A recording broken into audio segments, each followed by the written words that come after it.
By this time, the Pilgrims had been at this place for a week, and a visitor by the name of Mr. Brisk came to see Mercy. He was a man of some breeding, and he pretended to show good intentions toward her. He also pretended to care about the things of God, but in fact, he was a man who stayed very close to the things of this world. So he visited once or twice, and then more, and told Mercy that he loved her. Mercy was an attractive young woman, and therefore all the more alluring. It so happened that Mercy was one who always kept herself busy. Even when she had nothing to do for herself, she made garments and stockings for others, and would give them to those who had need. Mr. Brisk had no idea where or how she disposed of the items she made, but he found it an attractive trait that she was such a hard worker and never idle. I guarantee she'll be a good housewife, he said to himself. Mercy talked to the other young women who lived in the house about all that was happening with Mr. Brisk, and she asked about him, for they knew him better than she did. They told her he was a very busy young man, and one who pretended to be religious, but they feared he was a stranger to the power of that which is good. No, Mercy said, then I won't consider a relationship like that with him, for I have determined never to have a drag on my soul. Prudence told her, there's no need to go out of your way to discourage him. If you continue to do as you've been doing for the poor, his commitment will quickly cool. So the next time he came to the house, he found her at work, as was her usual custom, making things for the poor. He asked, are you always working? Yes, she said, either for myself or for others. And how much can you earn in a day? He asked. I do these things so I may be rich in good works, storing up for myself a good foundation against the time to come, so I may lay up treasures in heaven. Instruct those who are rich in this present world not to be conceited, or to fix their hope on the uncertainty of riches, but on God, who richly supplies us with all things to enjoy. Instruct them to do good, to be rich in good works, to be generous and ready to share, storing up for themselves the treasure of a good foundation for the future, so that they may take hold of that which is life indeed. 1 Timothy chapter 6, verses 17 to 19. Why? Please tell me what you do with them, said he. Clothe the naked, Mercy said. With that, his countenance fell, and he decided to no longer see her. And when he was asked the reason, he said, Mercy is a pretty lass, but troubled with an illness of mind.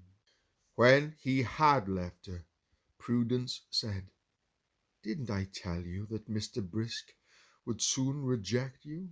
And don't be surprised if he stirs up bad rumours about you. For besides his facade of religion and his seeming love for you, Mercy, the two of you have temperaments that are so different, I believe the two will never come together. Mercy said, I could have had husbands before now, although I haven't talked about it to anyone. You see, they also did not like my way of thinking, though none of them found fault with my character. As a result, we could not agree, and the relationship could not work. Prudence rested her hand on Mercy's shoulder and said, Mercy, in our days, Few are willing to go beyond the title of being religious and to actually practice what is set forth by the Bible.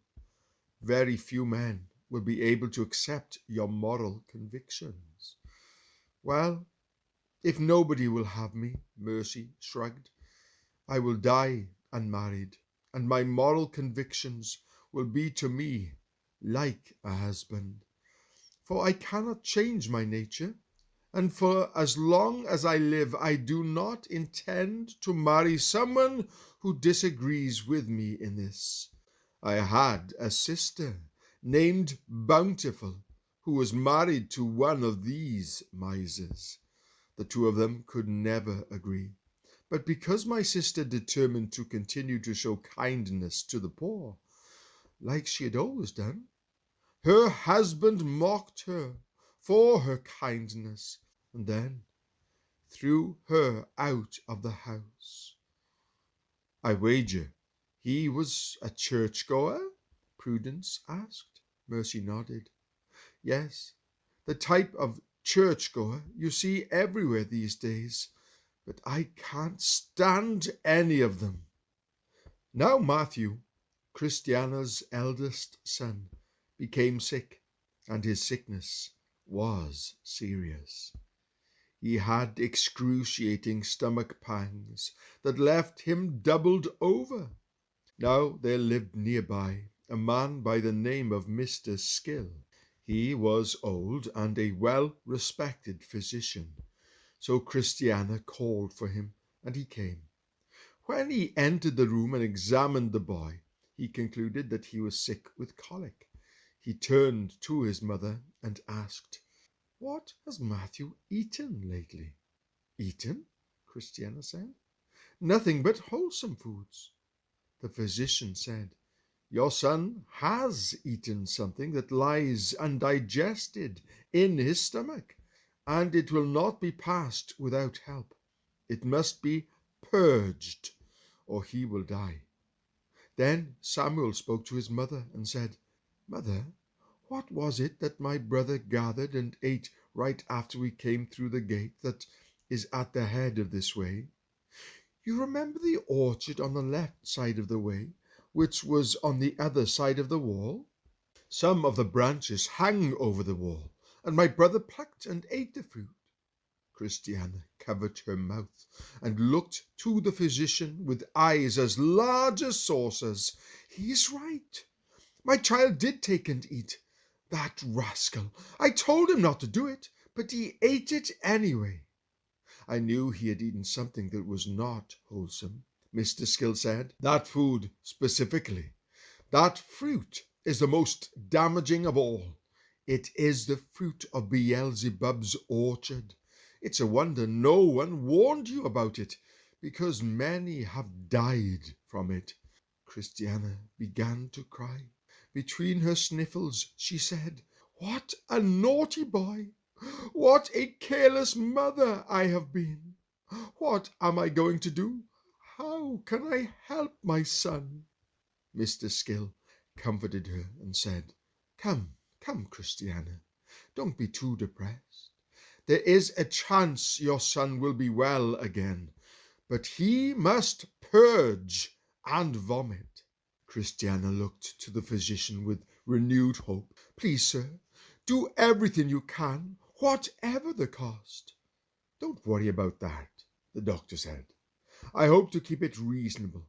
He made Mathew a purge made from the blood of a goat, the ashes of a heifer, and some of the juice of hyssop, but it was too weak.